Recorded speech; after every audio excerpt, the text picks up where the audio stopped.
Before we start talking about alkanes, it's important to recognize carbon's tetravalency.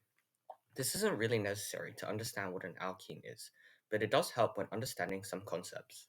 If you're just here to know what an alkane is, you can skip this part.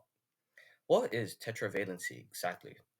To answer that, recall that carbon has exactly 4 valence electrons, which is really inconvenient when trying to achieve a full shell.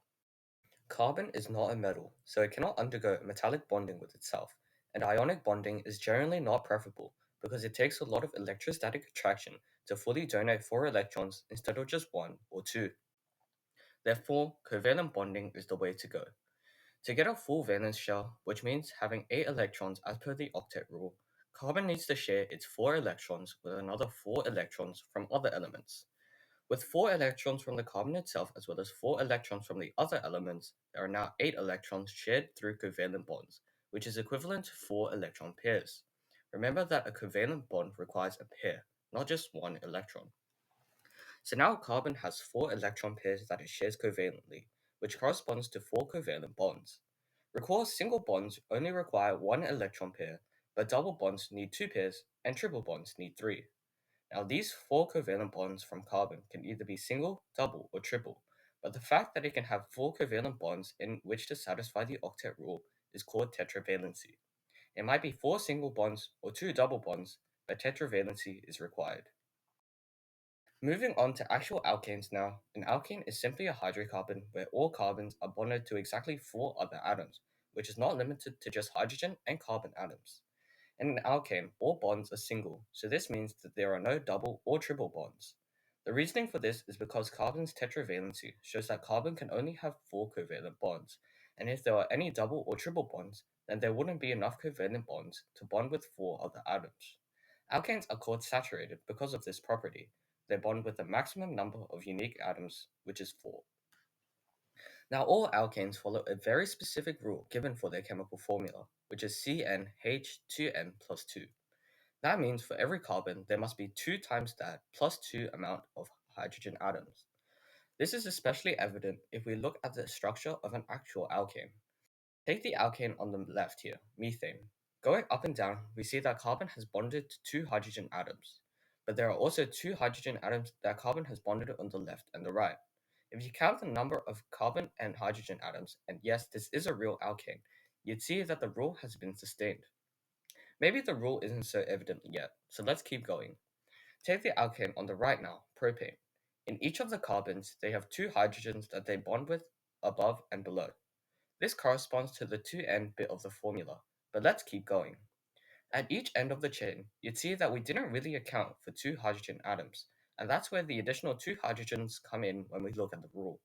And this is true for all chain lengths, whether there's 1 carbon or 100. Naming alkanes is a little trickier. All alkanes end with the suffix "ane", but you're going to have to memorize prefixes, but you might recognize some of them from mathematics, like pentane or hexane. These prefixes directly relate to the number of carbon atoms in the alkane. So pentane, with pen meaning 5, has 5 carbon atoms, or octane, with oct meaning 8, has 8 carbon atoms.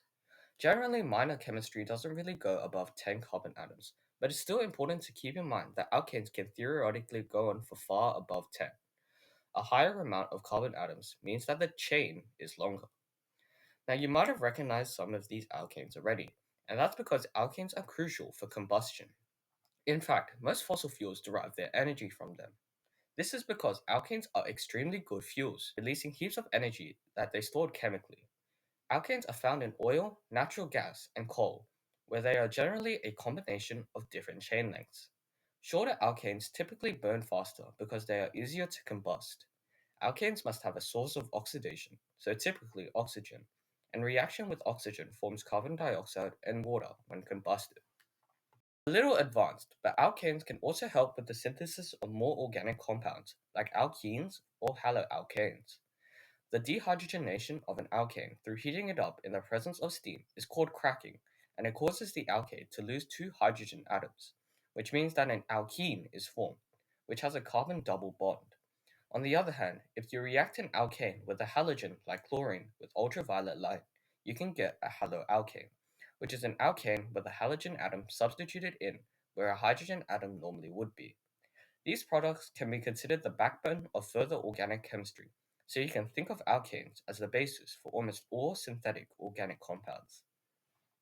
We've talked about alkanes are used, but never really about how they're found. Alkanes are found mostly in crude oil and natural gas, which contain impurities and have different chain lengths. To separate them, alkanes are heated up and placed in a distillation chamber. The heavier alkanes with more carbon atoms have a higher boiling point and cool down quickly, so they fall nearer the bottom of the chamber, while lighter alkanes like propane and butane quickly rise to the top because their boiling points are so much lower, which means that they still have energy to remain as a gas.